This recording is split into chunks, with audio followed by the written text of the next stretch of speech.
We're in Amud HaTfilah, Sefer Baal Shem Tov, Ois Kuf Yutes. Shemati Mimoiri. This is from the Toldos Yaakov Yosef.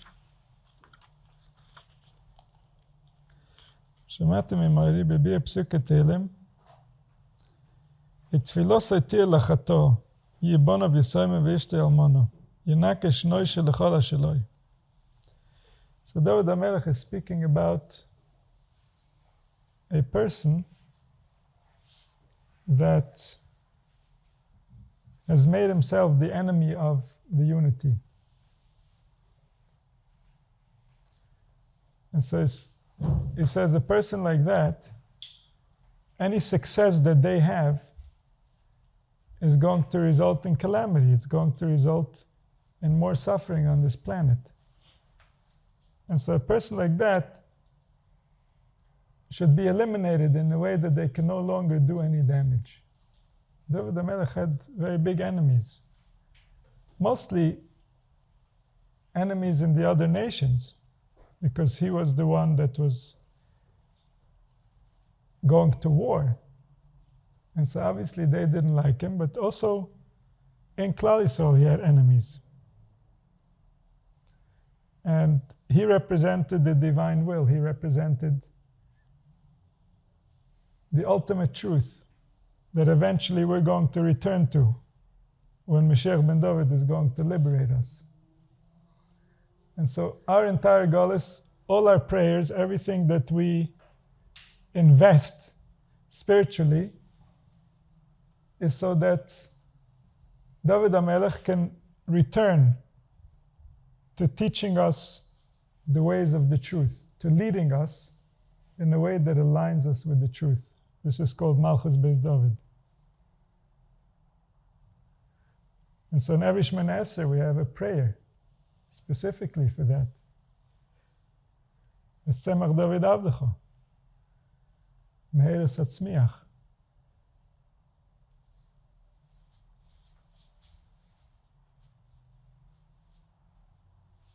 And we're constantly staying in touch with this guidance, because this guidance is what makes life worth living.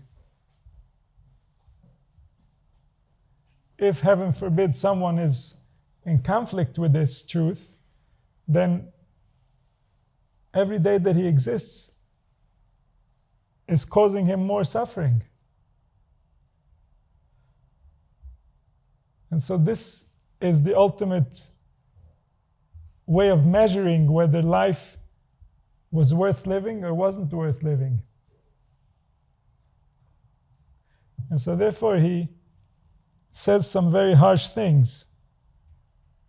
He says, don't listen to his prayer. Don't allow his prayer to come in. Even if he opens his heart for a moment and he prays, don't listen to his prayer, because he's not looking out for what's really good. He's going to cause suffering in the world. If his prayer is answered, then more suffering will come.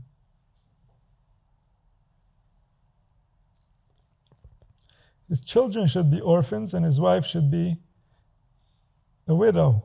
This is basically just saying that he should die. But why is he speaking about his children and his wife? Why is he not speaking about him? Someone should take away everything that's his. Someone should find a claim to remove all his possessions. So he says, like, this is how you're punishing him, that his wife is going to suffer and that his children are going to suffer. What is this? What type of a prayer is this? It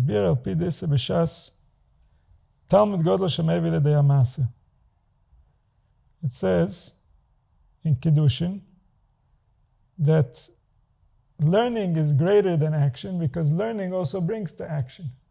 And so learning includes both. If we don't know what's right, then our doing won't be accurate. And so learning brings to accurate doing. And so therefore learning is greater than just doing. It says, you're saying learning is greater because it brings to action, so essentially you're saying that action is greater. Because the only reason that learning is so big is because it brings to action. This is where we said that learning also has action and also has learning. It says even if you're just learning, learning means that you're attaching your soul to that, and therefore it's as if you did it also. So when someone learns about an offering, it's like he brings an offering, because he is experiencing the wisdom of that ritual, and therefore it's like he did the ritual. Because it's the intention, it's what's happening in the heart and in the mind. This is what the ritual is after. And so by the learning, he's activating that intention, and that intention was the goal of the ritual. The goal was already done. So therefore it's like he has both. He has the learning and he has the doing. But the one who does, he doesn't get the learning.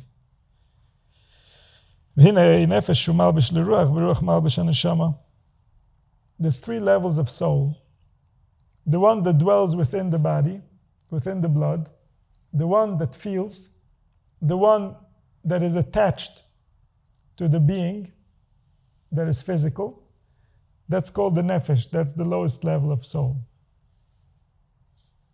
And that part is there, meaning it doesn't move. The blood is circulating around, but how it feels to us is steady, as if nothing is moving. That's the nefesh that's sitting inside the body. But then there's the ruach. The ruach is the one that's moving. The ruach is the spirit. The spirit is like the one that causes the excitement when we feel different feelings.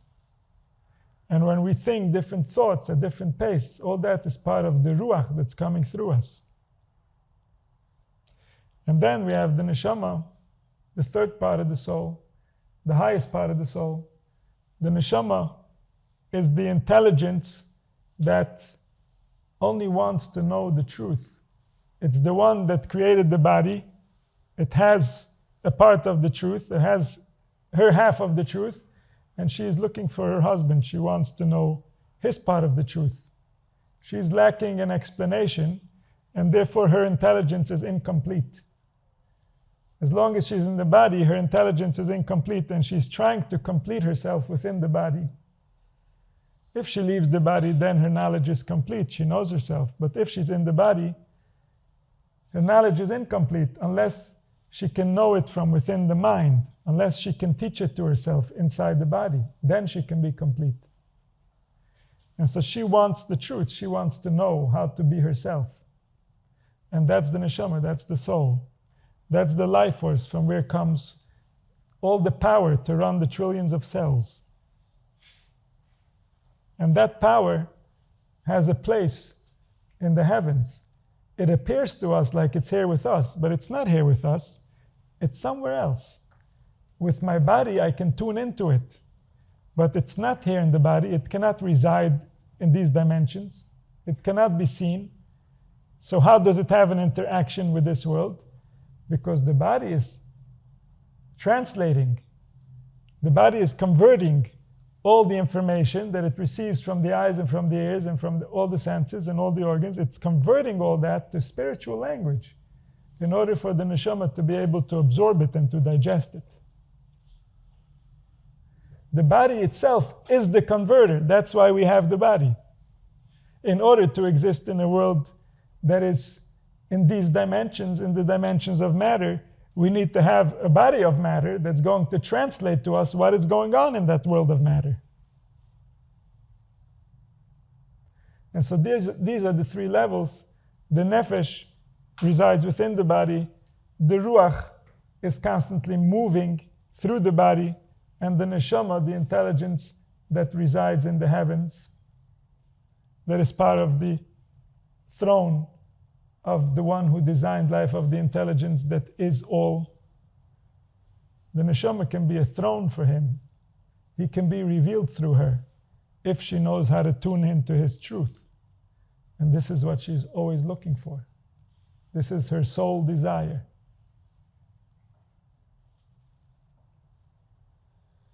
And so he says,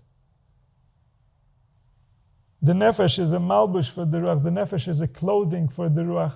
The spirit that wants to act, what does it do? It uses the nefesh as a clothing. It gets dressed inside the nefesh that's already in the body, and as soon as it walks in, it can suddenly maneuver with the body. It's a clothing. The nefesh is like a clothing for the spirit. So the spirit comes in, he wants to do something. He wants to do it, he operates the body, and through that he does it. The spirit that's speaking through me, how does he speak? He animates the body so he can speak. It's not the nefesh that wants to speak. A nefesh doesn't move. The nefesh is just sitting in the body. But the spirit came. The spirit wants to express itself. It wears the body as a clothing, and it expresses itself through the body. So the nefesh is a malbush for the ruach. V'ruach malbush haneshama. The spirit, the one that's coming and animating my body, where is he coming from? He is dressing up my soul. He is dressing up the intelligence that is not these words. This is a tiny spark of the one that's talking. This is just one ray of his light. But this ray, this is the dress that he is wearing now. This spirit, this is the dress that my soul is wearing now. This is where my neshama, this is how my neshama is dressing up in this moment.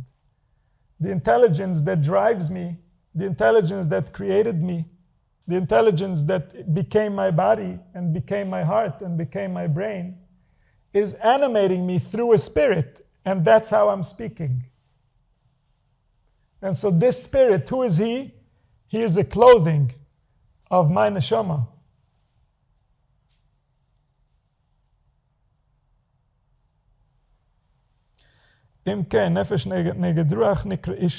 This clothing is considered to be like a male and a female. So the male is the ruach, and then the female is the nefesh. If the male is the neshama, then the female is the ruach. Each level, as we go up the levels, the shefa comes, the life force comes and dresses up. As it comes, the one who is giving it from above is the zachar, is the mashpia, is the male, and the one who is receiving it from below is the nekeva, is the female. And so this is called a husband and a wife, a ruach and a nefesh. Nefesh neged ruach nikre ishtoi. V'chein ruach neged neshama. That the ruach, the spirit, is like a wife to the soul. K'mo she'amru chachmeinu zal. Hochanam omer David HaMelech olav hasholem neged Doeg v'Achitophel shelamdu al kaponim Torah she'umayim nikvin l'tfilah. So Doeg and Achitophel, these were his enemies that were within Klal Yisrael. And for them, David was concerned. For them, he had to pray. For those enemies that were outside of Klal Yisrael, for those enemies who were from the other nations, these enemies he didn't have to pray about, because these enemies were coming against the entire nation. The schus of the nation protects him from these enemies. But when it came to his enemies within Klal Yisrael, so there he prayed that they shouldn't receive power, because they would weaken him, and he represents the truth. So he was speaking about Doeg v'Achitophel. Doeg v'Achitophel were very wise. But the wisdom that they studied was for the purpose of manipulating the world, in order for them to have their way, in order for them to be in control. They didn't learn the wisdom as a way of surrendering to life. They learned the wisdom as a way of going to war with life. And so Doeg and Achitophel, they were very smart. They learned a lot of Torah. And Torah is considered to be what prepares us for prayer. Usually, if we have wisdom, if the wisdom is coming from the right place, the more we are wise, the more it prepares us for prayer, the more we realize with whom we are interacting, and the power that was given to us through speech, that we can impact the world. And so the more we have wisdom, the more we can pray.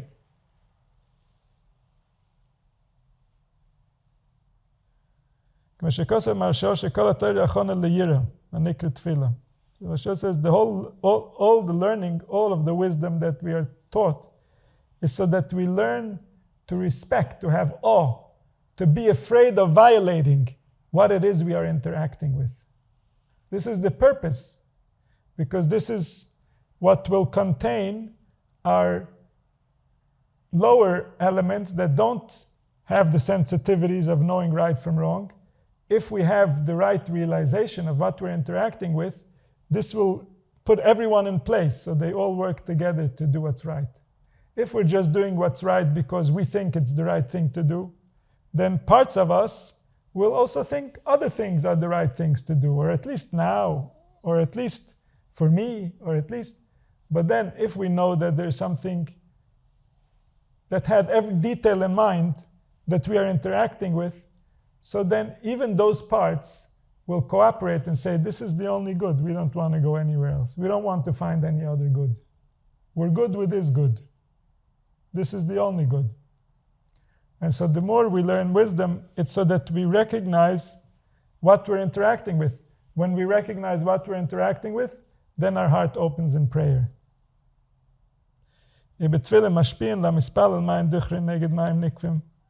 So in prayer, he can receive the fulfillment of his desire.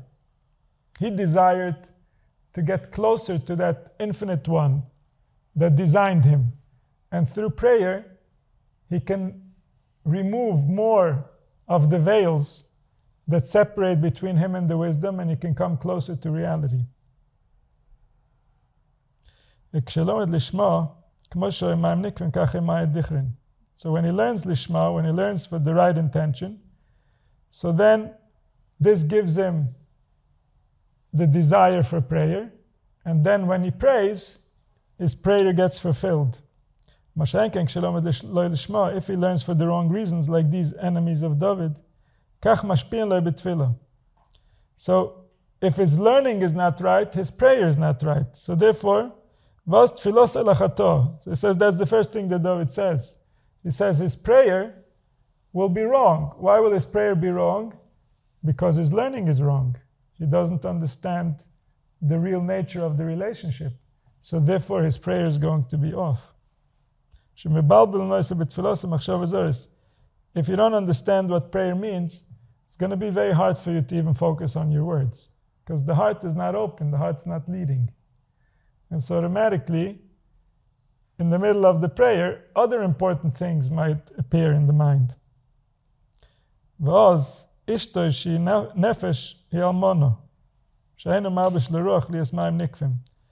says, what does it mean, ishtoi almono? His wife should be a widow. We're talking about the wife of the spirit.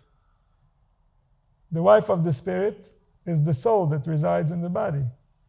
Because that spirit is not accurate, because he can't get access to the truth based on his wisdom, based on his learning, his prayer is not real, so then his prayer will not be answered. What happens to an unanswered prayer? It's like the soul is waiting for her husband to return, and he doesn't return. The spirit came and made a prayer.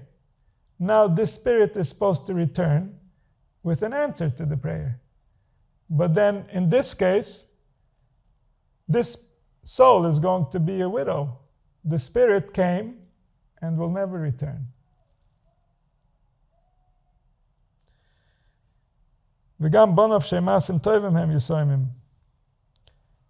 Children being orphaned, it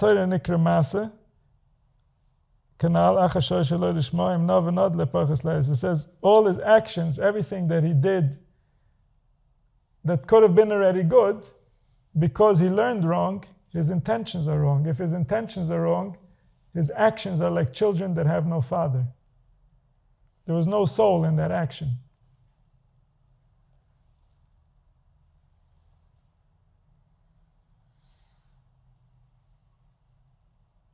because it wasn't done with the right intention, so then it doesn't have where to go. It can't go up into the higher realms because the higher realms are the realms of intention, and in those realms it doesn't have any effect.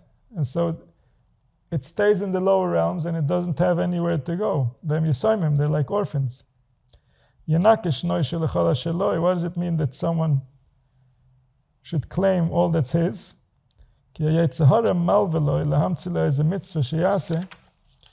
כדי לספור השיעור מתורה שנקרא מעשה לספור וכך משפיעים למים דיכרים מלמעלה רבס רוז בצורס ואז יצר הנוישה שלוי בו להיפרה מן הלויבה וזה שם רקוסר ינק הנוישה חולה שלוי וחמן לרשייזון דיר פי חוכם חיים. It says that when a person is not going in the right direction and so his heart is not really pleased with life, he's not really getting life the way that he's supposed to from the source of life. So what is he going to do? He's going to find ways to give himself enjoyment, not according to the plan. It's like he's going to steal.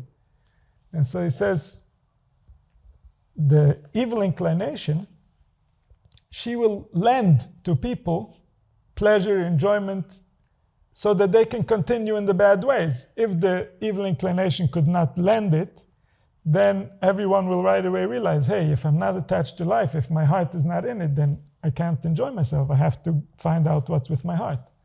But no, different organs can give us different enjoyments, and it's not coming from the heart. The heart is not really happy.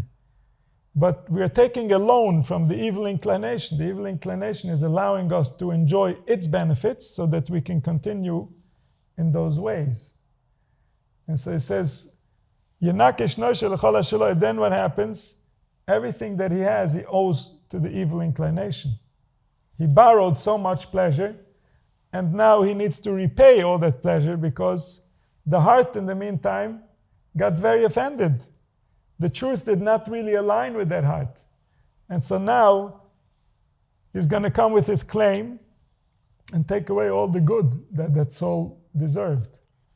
And so he says to these people, to Achitophel and Doeg and Achitophel, because of the way that they interacted with reality, this is already in the cards.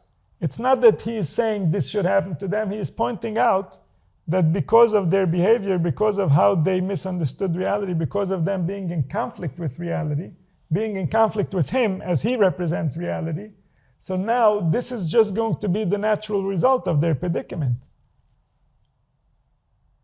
That their prayers are not going to be answered, that their soul is going to feel orphaned by the spirit, that their actions are not going to have the right intentions, and that they're going to be borrowing pleasure from the wrong source.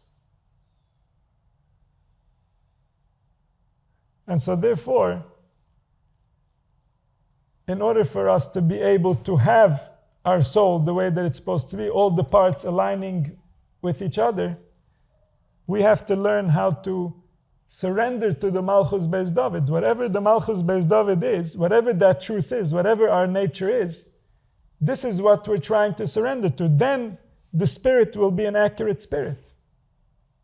If we will have a leiv toar, if we will have a clean heart that's ready to accept reality, then v'ruach nocha and chadash b'kirbi, then an accurate spirit will appear within that heart. And then if we will have an accurate spirit, then we are communicating with the soul. The neshama can finally tell us what she knows. She can finally start liberating us from all the false spirits that we have inherited throughout the generations. From all the spirits that have played with our mind and told it things that are not true. And then the mind misunderstood the heart, and then the heart got offended from reality. And then the cycle continues. Now the mind has an offended heart. Now the mind comes to the wrong conclusions. Now the heart is getting more offended.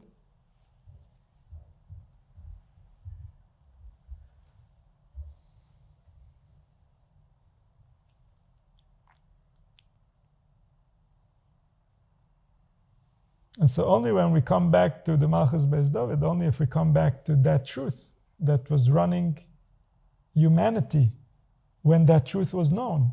Only that truth. That's what we're waiting for. We will not surrender or settle for any other truth.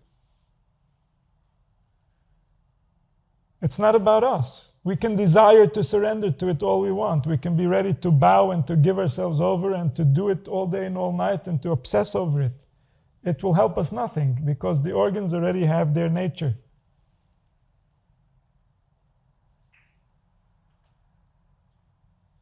The organs are the Eidem, Hayedoisi bechem hayoim es hashemayim v'esaretz. Moshe Rabbeinu says to Klal Yisrael, the heavens and the earth are your witness. Who are the heavens? The heavens are what we experience as emotions and perceptions. And what is the earth? The earth is our body, it's the physical organs that the soul dwells within. The body and the soul are testifying to the nature of reality. And the body and the soul will take revenge at everyone that violates reality. That's their nature. It's not a choice.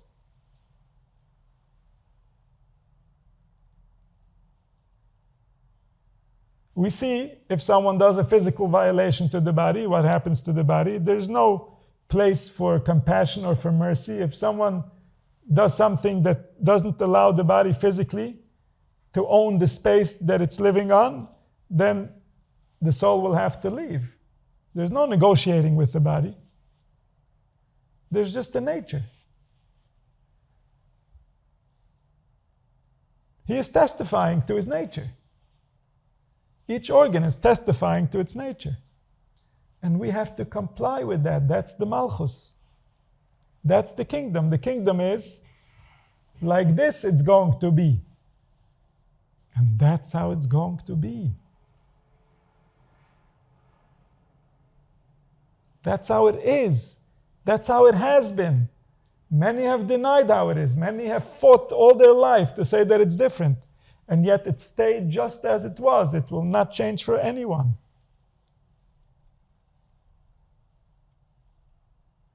It's perfect. This is the ultimate design. This is as good as it can get for what it was designed to do. We have to somehow align with that. We have to somehow come to terms with what it is that we have received.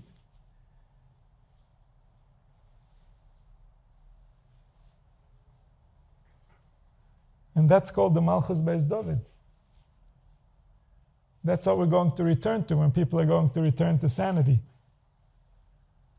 When they're going to stop hurting each other and want to help each other, then they're going to discover that David was right all along. Al Tzion Mishkan Kvodecho, Val Malchus Beis David Mishichecho. They go hand in hand.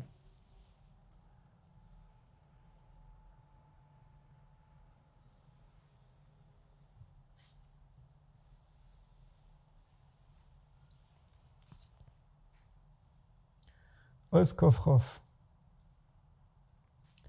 מבואר בכיס והאריזה על שהם בכנס תפילה שהיום זה דומה לתפילה שיום אחר עד ביס המשיח. There's no such a thing a person should have the same thought twice. Because a thought is a spiritual entity. Spiritual entities are designed for a specific purpose and each one is unique. Each one is unique to its situation in order to perfectly do its mission. And so it will never be that the same thing will do the perfect mission. Each time it's adjusted because it needs to be just so. So there will never be the same thought twice. Allah haskama v'kama, there will never be a prayer that has the same intention. So there will never be the same prayer. Every day is a different prayer. We can say the same words. That's just the garment. That's just what's going to awaken the soul, what's going to cause the movement on a certain track. But the soul itself is going to dress up according to that moment, never before and never after.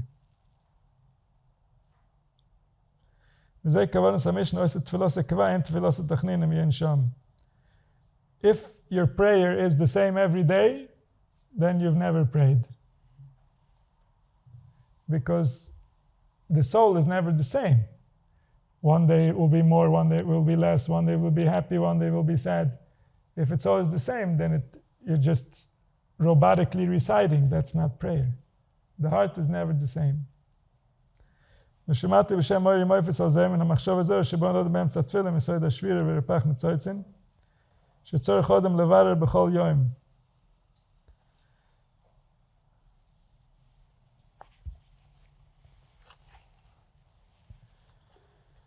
This goes back to an ancient story.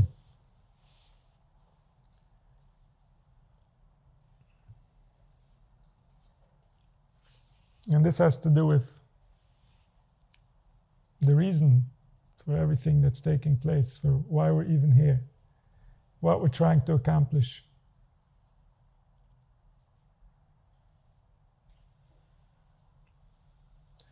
And so the story goes that before the worlds were created the way that we are now experiencing, there was an attempt to create the worlds, but the parts were created, and what wasn't created was the cooperation between the parts.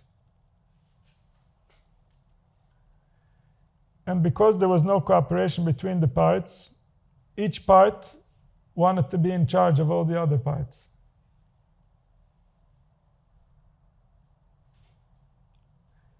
And the result of that was that all the parts couldn't contain the energy, the life that was being given to them, and then they shattered. Because they all wanted to be king, they all wanted to be the leader, they all wanted to be on top of each other, they got into conflict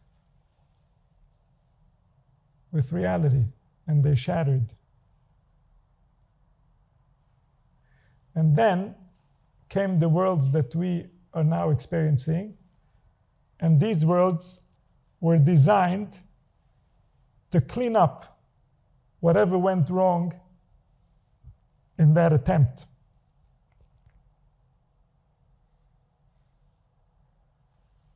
And so from the shattering of the vessels came sparks of holiness, sparks of light, sparks that belong to the Infinite One. But these sparks have lost their way. They've forgotten that they belong to the Infinite One. They've lost all sensitivity to their real nature. These sparks are all in us and around us. These sparks create the physical matter. These sparks are present in our impulses. These sparks can cause us to have desires and emotions. But their source, their origin, was not, the Creator decided and then it became like this. No, there was a step in between where something got into conflict and it fell, it forgot, it got disconnected. And so when we eat food,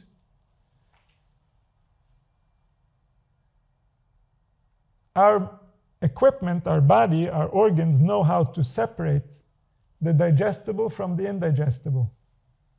The digestible relates to the holier parts of these sparks.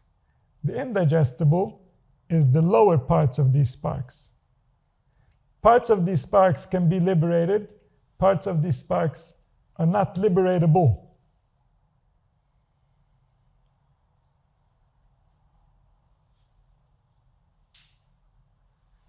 And how are we going to experience these sparks? After we've consumed them, we're going to experience them in thought and in emotion. And so the thoughts that we are having, part of the charge of that thought is coming from the food that we have consumed. And in those food were sparks. And we are now being mevarer. We are now going through and choosing the good from the bad, separating. This is one of the melachos we're not allowed to do on Shabbos, is boirer. We're not allowed to separate. We're not allowed to be mevarer. Why? Because on Shabbos we won't have to be mevarer anymore. It's going to be the end of the birurim. We're going to have all the holy sparks out from the ones that cannot be liberated, and then the good is going to go on a journey and leave the bad behind. But for now, our work every day is to liberate sparks. Sparks that come from the fallen kings, from the original attempt at creation that couldn't succeed because there was a shattering of the vessel. There was a shattering of the vessels because there was no cooperation between the parts. Everyone wanted to be on top. Everyone wanted to be in charge. And so they couldn't contain the light.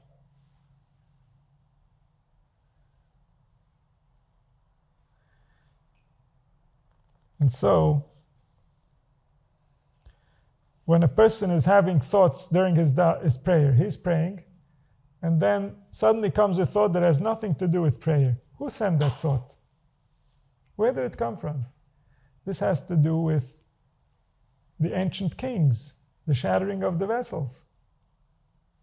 Something is here that needs to be verified. Is it right? Is it wrong? Is it good? Is it bad? Does it belong to God? Or is it going against God? Is it part of reality? Is it fighting reality? What is going on? It needs verification. That's why it came through.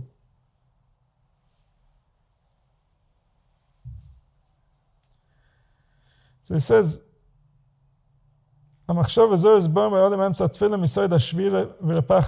it's coming from the breaking of the vessels and the rapach netzoitzin. Rapach netzoitzin is 288 sparks that fell into the other side, that fell into the side that contradicts the source.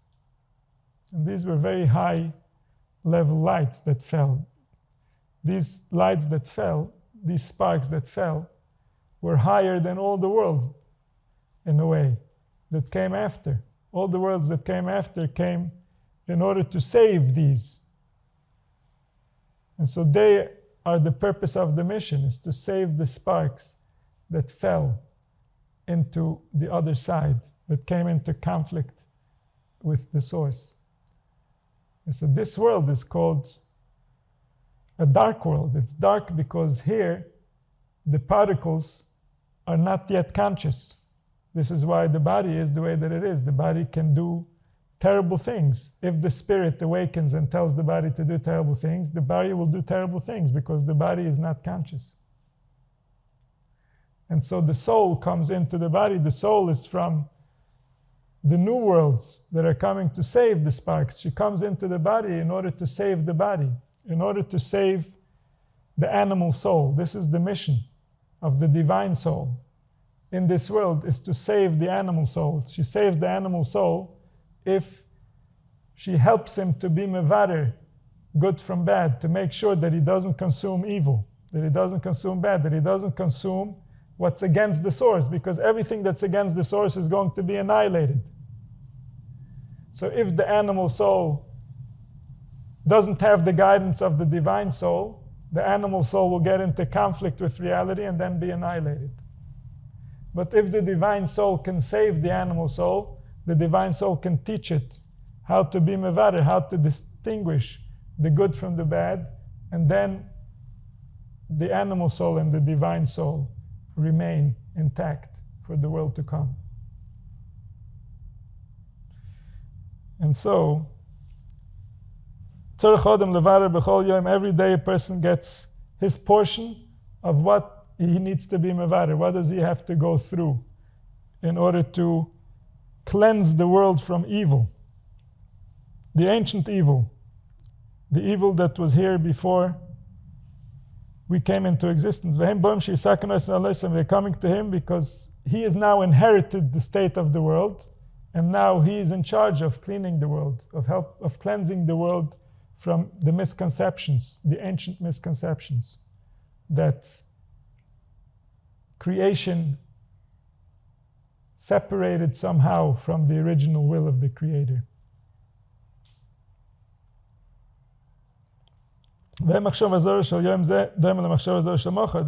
These sparks, the ones that come to you specifically in that time, come to you specifically in those circumstances, and they will never return in that way. And so there we can see how every day there are different sparks that are coming to be rectified. They never dress up the same.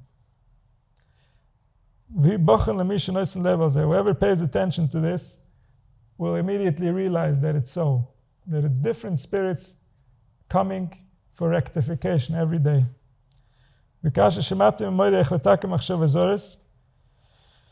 My teacher taught me how to be misaken these thoughts of strangers, these strange thoughts, strange to reality, strange to the nature of life, strange to the nature of the body and the soul. So it says, so it says, if he's thinking about women, so the way to elevate this thought and to bring it back to a source is to remember that the root of him wanting to have a relationship is in the attribute of kindness. And so there's a midah of chesed that's awakening him. The Malach Michal is waking up, that he's realizing the beauty of life, and he's realizing that the design of life was to share and to be together and to have the joy and the pleasure that was designed for humanity. And so he goes back to the attribute rather than getting stuck on the specific circumstances and the specific thought that happened to come across and create the association and the awakening. He goes back to the awakening itself, and he realizes that there was just an awakening in his heart of the attribute of kindness, of the Malach Michal. So the pasuk says, one is with his sister, it's a chesed. In this sense, it's said that it relates to the beginning of the world, that Adam Rishon just had his children there, and so in order to create the world, they had to be with each other in order to bring children. They had to marry brothers and sisters. And so the pasuk says, Olam chesed yiboneh, from this type of kindness the world was built. And according to Chazal, also by the Shvatim were all born with twins, and that's who they married, the most of them, besides Yosef and Shimon. But so in that time, Olam chesed yiboneh, in order to build the right family, they needed to have wives that are at that level, and therefore had to come from the same family. And so, but we see that the word chesed is used for a person's attraction to a spouse. If someone is thinking of worshiping wrong, worshiping something that's not suitable for worship, like if he wants to worship a person, or he wants to worship, and obviously it doesn't have to be in the language of worship. To him it might be just that he's looking up to, he might call him a mentor, or he might call him someone that he thinks is very holy. But if at that expense he belittles his own soul, he belittles his own access to the source, or he thinks of himself anything less as a result of his relationship with that person, so then it's a type of avodah zarah. There's some type of idol worship, because your relationship with the Creator is about the development of your soul. You have no right to look elsewhere and say, oh, based on this, I'm going to do less. That's violating the relationship with the Creator. And so the Creator's pride in you has to be your first priority. You can have other people help you how you're going to make the Creator proud, and how you're going to give your soul the respect that it deserves. But at the end of the day, it's your soul that you're worshiping with. And so if someone is worshiping wrong, then he's pogim in the middle of Tiferes Yisrael. So it means, oh, I'm looking for a certain type of pride. I just think that if I associate with this person, I will be proud to associate with this person. But no, my pride is not to associate with a person. My pride is to associate with my designer. my designer is so special that I'm proud to be his product. I'm a proud product of this designer. And so so that's the Pegam B'Tiferes Yisrael, that's the Midah of Tiferes. And so we see how every Midah, as it wakes up, we need to return the Midah to its root. If it's the Midah Chesed, so we return the Chesed to its root. We say, oh, I have a desire for kindness. I want to share. I want to be with someone. Okay, let's figure out the right way of how I'm going to manifest that attribute. Or I need more pride. I want to be associated with things that make me proud. Okay, let's think which parts of reality I can remind myself of in order to be more proud to be me. What do I need to learn about my body or my soul that will help me be proud to be me? And so everything needs to be brought back to a place that's healthy, to a place that's real. But what the heart is really looking for, the heart is really in a state of an attribute. So you can please the heart and keep yourself straight with the mind if you can just listen and understand what's really happening, understand the underlying drive that's resulting in what's taking place.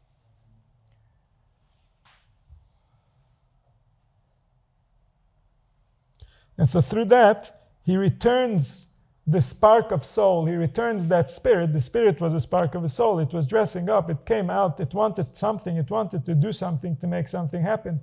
So don't disregard that spirit. Don't say, oh, I'm wiser than you. I don't need you. I'm moving on. No, oh, there's something wrong with my spirit. It means that I'm not communicating accurately with my soul. Okay, let me straighten it out. What specifically was my soul saying? What did it really want? How can I give it what it wants without violating any principles of reality? And so this is the goal, this is the purpose, is to find the way to liberate each thought, to find the way to liberate each instinct, because it's you that you're liberating. It's your life force, it's your desire, it's your will, it's your soul that's dressing up. Respect it. Don't simply disregard and move on. If it's wrong, you want to know why it's wrong and how it's wrong in order to make it right. Don't look away. It works, it's perfect. If you look away, you're going to have less perfection. Look very closely to get the most perfection out of it. And then your soul can return. Then the spirits will be accurate. Then what dwells in the body will understand the will that created the body. And then when that will spread, when humanity will learn how to unite these forces, ביום ההוא יהיה השם אחד ושמו אחד. May it happen now.